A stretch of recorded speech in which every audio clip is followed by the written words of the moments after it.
O voto de Luiz Fux ontem no Supremo Tribunal Federal a respeito do suposto golpe de Estado trouxe com clareza tudo o que está acontecendo no Brasil, as supostas investigações que trazem dados fraudulentos, que trazem questões que não estão dentro das normalidades, que não estão de acordo com a Constituição. É o que nós vamos debater aqui. Vamos colocar trechos do voto de Luiz Fux, onde ele explica diretamente tudo o que está acontecendo, as dificuldades que isso também vão trazer para os demais ministros votarem, principalmente os dois que ainda faltam, e tudo fica escancarado, né, de acordo com o voto do ministro relator do caso, Alexandre de Moraes, que votou não de acordo com as investigações, não de acordo com o que foi explícito ali na denúncia, mas votou de acordo com o próprio ego para tentar se vingar, para fazer algo de acordo pessoal e não jurídico. Então, vamos acompanhar esse vídeo aqui também para que a gente possa trazer uma análise completa. E por isso eu já te peço aí a sua curtida, o seu comentário, se você gosta desse assunto também, se inscreva no canal para que a gente possa manter aí também atualizado e discutindo esses assuntos juntamente com você que nos acompanha por aqui no canal Ricardo Sete. Vamos trazer aqui em detalhes tudo o que aconteceu ontem, tudo o que está para acontecer, as possibilidades do que vem e por que esse julgamento traz tantas diferenças em relação a outros fatos que aconteceram com bastante semelhança aqui no Brasil. Por isso é importante a gente analisar aqui o voto de Luiz Fux para entendermos que o julgamento de Jair Bolsonaro e dos outros réus desse primeiro núcleo e dos outros núcleos que ainda vão ser julgados não é uma questão jurídica, não é uma questão constitucional, mas é uma questão de cunho pessoal, de perseguição, é uma questão ideológica e política, não se trata de justiça verdadeiramente. Por isso é importante que todos nós possamos acompanhar para ter clareza de tudo o que está acontecendo aqui no Brasil. Manifestações coletivas de cunho político, com episódios lamentáveis de violência generalizada e depredação do patrimônio público e privado e que não foram encartadas nessas condutas.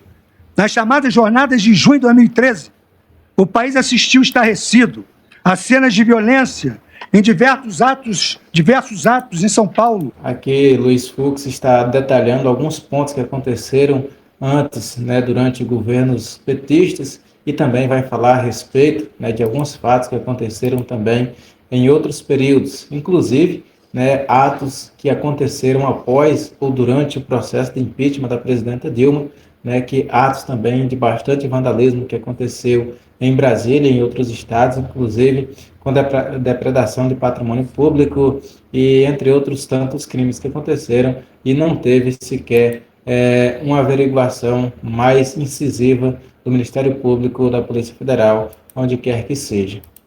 No Rio de Janeiro e em Brasília, envolvendo confrontos, barricadas e depredação de agências bancárias, lojas, veículos e prédios públicos.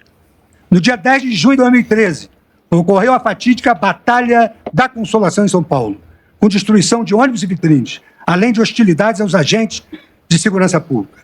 Em 17 de junho de 2013, manifestantes atacaram a Assembleia Legislativa do Rio de Janeiro, lançando coquetéis Molotov, quebrando vidraças, incendiando um carro de veículos da imprensa, pichando estruturas e utilizando barricadas. Na mesma data, houve depredação generalizada da esplanada dos ministérios em Brasília. Criminosos lançaram rojões e incendiários, danificaram a Catedral de Brasília, bem como depredaram o Palácio do Itamaraty e o prédio do Congresso Nacional.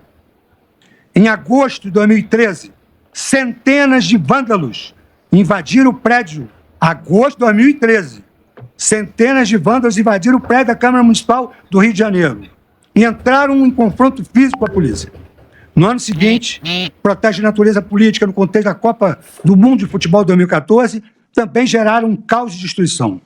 No Rio de Janeiro, em 6 de fevereiro de 2014, o cinegrafista Santiago Andrade foi covardemente assassinado ao ser atingido por um rojão durante protestos violentos no centro da cidade. Há diversas imagens registradas pela imprensa de... Pois é, até mortes registradas nesses confrontos violentos ao qual a gente está falando, ao qual o ministro também está citando aí no embasamento de seus votos. Ali tudo podia, ali tudo era aceito, porque se tratava de questões relacionadas a exatamente esses grupos defensores da esquerda e, em especial, do petismo, ali voltados à defesa da presidenta Dilma, voltados à defesa do grupo político liderado por Luiz Inácio Lula da Silva. Mortes de cinegrafistas, pessoas da imprensa, ataque à imprensa, como no caso dos carros de emissoras que foram ali depredados, e acabou que não teve aí sequer uma investigação mais precisa. Diante de todas as imagens expostas, ninguém acaba sendo punido com o rigor que estão querendo aplicar sobre essas pessoas presas pelos atos ali de vandalismo no 8 de janeiro, que aconteceu em Brasília. Fatos aí bem controversos em relação ao que aconteceu no passado. Pessoas portando bandeiras de partidos políticos durante as práticas criminosas naquela oportunidade.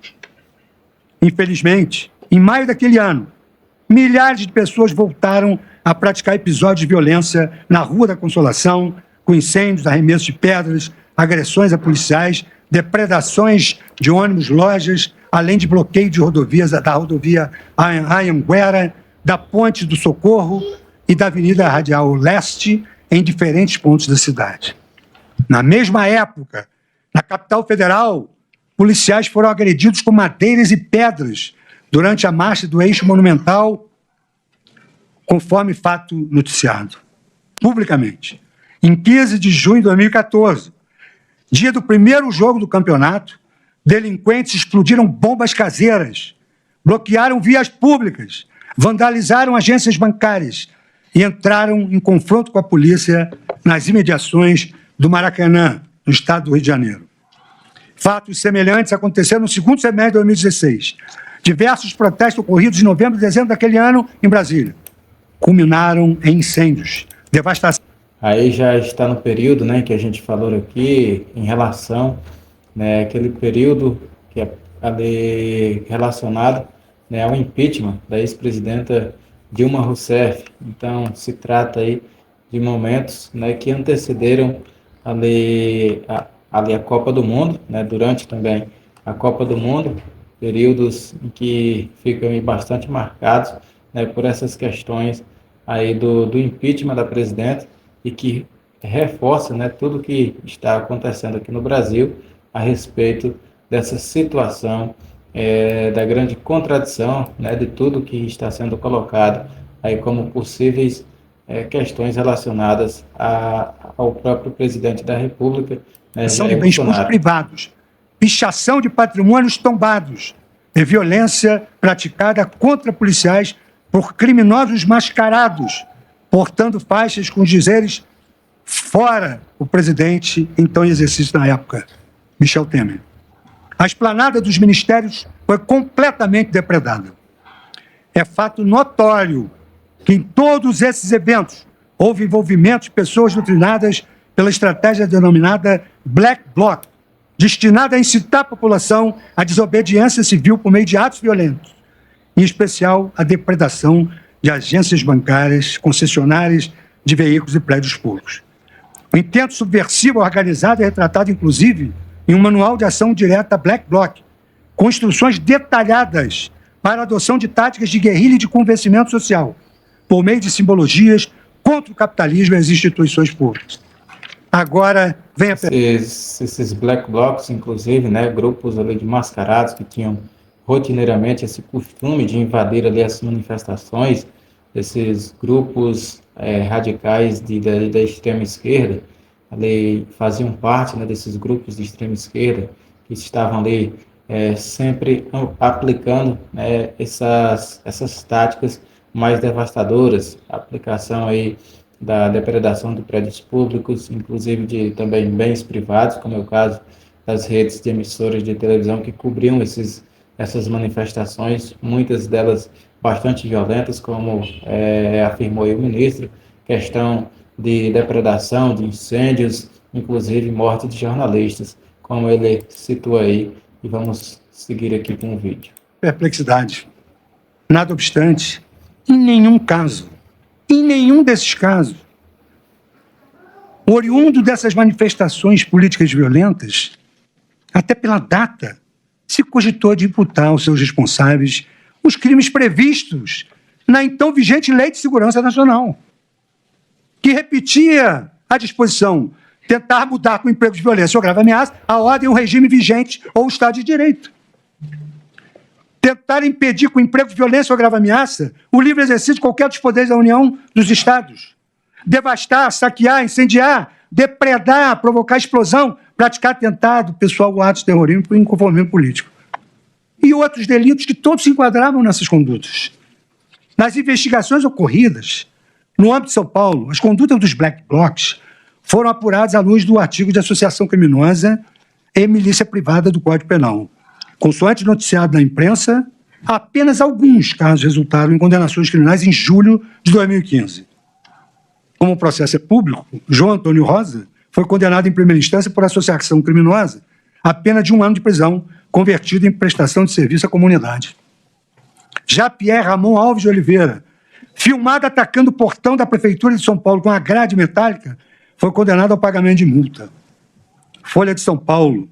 Black Blocs.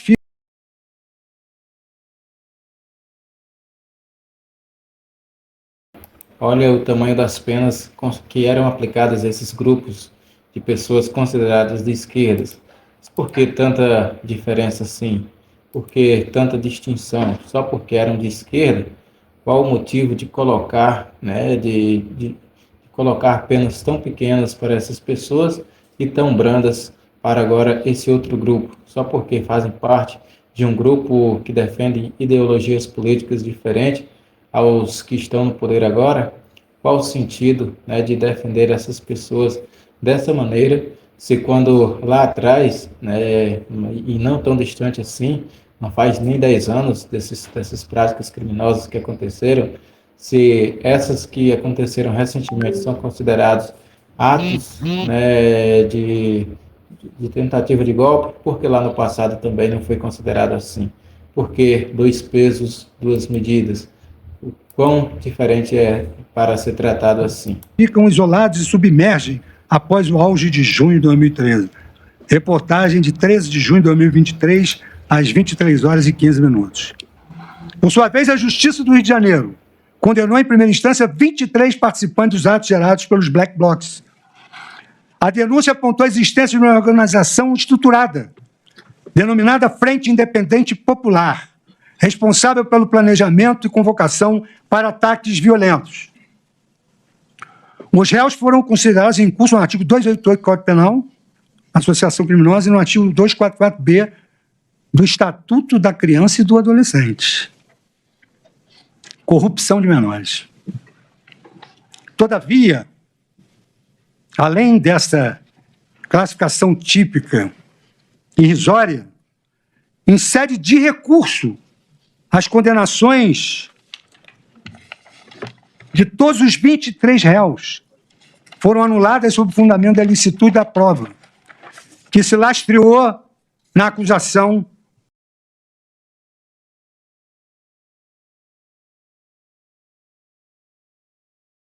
mais de 20 pessoas investigadas aí. E olha só a diferença de tudo que aconteceu lá para o que está acontecendo aqui. Mais uma vez, a importância da gente colocar aqui a importância, de analisar os fatos, as provas, o que tem de concreto. Assim como aconteceu lá com os Black Blocs, muito mais, talvez tenham sido até piores, que aconteceu não só uma vez, foram diversas, repetidas. Era praticamente toda semana tinha essas manifestações fraudulentas, violentas, que traziam impacto diretamente às pessoas, ao governo, a quem quer que seja. Claro, manifestando ali contra o atual presidente ali naquele momento, o então presidente Michel Temer, que posteriormente viria indicar o ministro Alexandre de Moraes ao poder.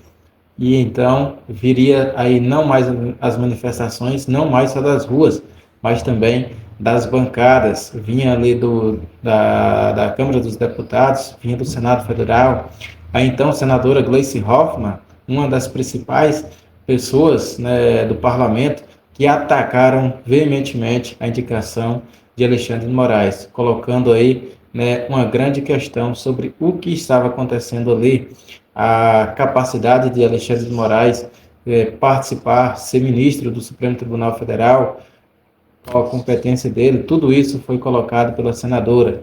No entanto, agora neste momento em que ele parte a defender mais a esquerda, e então ela esquece esse passado também, esquece as desavenças e faz defesa ao então agora ministro do Supremo Tribunal Federal, antes inimigo por ter sido escolhido para preencher as vagas, ali deixadas no caso por Teori Zavascki, que morreu em acidente lá no Rio de Janeiro, e passou a ocupar, ele indicado pelo presidente Temer, que era vice da Dilma, e acabou ocupando o espaço aí deixado após o impeachment. Mas a série de questões, né, que trazem as grandes contradições, tanto dos juízes, quanto também da imprensa e dos parlamentares, deputados e senadores. Somente. Pior ainda, com relação à morte do cinegrafista Santiago Andrade, apenas Caio Silva de Souza foi condenado em um processo distinto, por lesão corporal seguida de morte, a uma pena de 4 anos de prisão, em regime aberto. Em suma, o que eu quero dizer é que ausente o potencial Um absurdo maior ainda, né? O único condenado pela morte do jornalista, o único que teve aí, pagou de alguma forma, né? Nem sequer chegou a pagar alguma pena, né? Porque na verdade ele ainda foi condenado a 4 anos de prisão, mas para cumprir a pena em liberdade. A gente mostra o tamanho do desleixo das leis e dos juízes, e agora querem aplicar leis tão brandas nessas pessoas, ali mais de 10 anos, na maioria deles 17 anos, aos presos pelo 8 de janeiro, e na maioria também em regime fechado. Inclusive quando tem problemas de saúde, inclusive quando não tem ali a necessidade, né, de estar sendo preso, pessoas que não representam nenhum risco à sociedade, que não representam nenhum risco ao povo brasileiro, pessoas que têm moradia fixa, que têm família, que têm trabalho, que têm tudo e que estão ali aprisionados. Outros foram aprisionados para sempre, como é o caso de Clesão, morreu preso por não ter sido deixado sair para se tratar, mesmo apresentando provas. Então está aí mais uma das contradições fortíssimas sobre os juízes brasileiros, principalmente o judiciário, a Suprema Corte do país. Muito complicado, muito forte essa situação mesmo, bastante forte, inclusive. Decreto de conquista do poder e de substituição do governo, resta ausente a tipicidade material do crime do artigo 359-M do Código Penal. A interpretação adequada do dispositivo exige que se preserve o princípio da lesividade, de modo a restringir a incidência da norma penal a comportamentos que apresentem perigo real à estabilidade dos poderes constituídos. Aí finalizou aí o voto, né, esse trecho do voto, e a gente finaliza aqui essa nossa análise, dizendo para você, e já pedindo também a sua curtida e o seu comentário a respeito do assunto, pedindo para você também se inscrever no canal para a gente seguir aí debatendo, discutindo sobre assuntos desse tipo, sobre notícias também do Brasil. Mas para fechar aqui a nossa análise sobre esse trecho do voto de Luiz Fux, é reforçar o quão injusta é a justiça brasileira, o quão ela tem os dois lados, dois pesos e duas medidas, não averigua um lado, quando averigua propõe ali penas baixas para ser cumpridas em liberdade, outros tantos, a maioria deles não são sequer julgados, então mostra o tamanho do desleixo e a incapacidade, né, que esses juízes estão tendo, ou simplesmente, né, fecham os olhos diante de uma situação absurda. É a tirania bastante explícita que fica exposta aqui no país, porque se de um lado quer penas brandas, penas pesadas, de outro lado não querem penas, se de um lado querem uma justiça implacável, porque de outro lado não querem a justiça. Esse é um posicionamento que realmente tem que ficar marcado. O voto do ministro Luiz Fux é um voto que lava a alma de diversas pessoas, são as palavras da maioria dos brasileiros, inclusive, e representa, né, um pouco ainda daquilo que deveríamos ter dentro dos tribunais essa representação dos juízes que deveriam, sim, analisar os fatos, as provas, o que tem de concreto e não a pessoalidade, não analisar o que o réu fez para tal pessoa, até mesmo porque, segundo a Constituição, essa pessoa que se considera vítima não poderia nem sequer estar ali para julgar, mas essa pessoa participou da acusação, da investigação e também está sendo testemunha e está sendo juiz. Fica difícil uma pessoa com tantas funções dentro do mesmo processo não aplique penas tão pesadas para esses que estão lá como réus. Então, mais uma vez, peço a sua curtida, o seu comentário, se inscreva no canal se você nos acompanhou até aqui. Um forte abraço e a gente se vê no próximo vídeo.